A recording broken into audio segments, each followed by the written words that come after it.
When I first stepped off the plane in Nepal, immediately I saw everything through American eyes. My first reaction was to compare everything to our American standards, and I was overwhelmed by the poverty and by how unsanitary everything seemed. My immediate reaction was to think that these people have it so much worse than we do.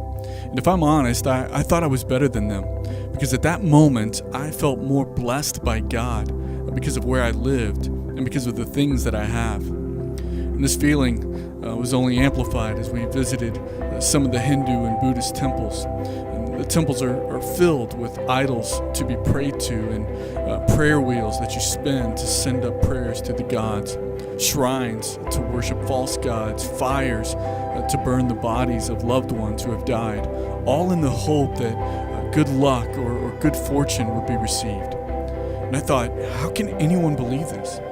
How can anyone believe that just going through the motions of these spiritual routines would somehow produce a response from gods made of stone or wood? And I realized that, this isn't so much different from the actions of many Americans. And yeah, the idols, they may look different, but the result is the same.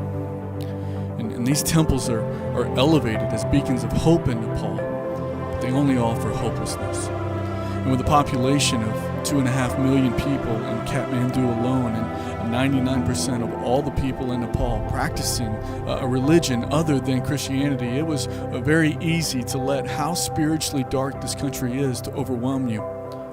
But then one person reminded me, and they said, these people are not the enemy. The priests of the temples, the people who walk around worshiping and putting their hope in these false gods, they're not the enemy. Remember, the enemy is the one who has blinded them to the truth.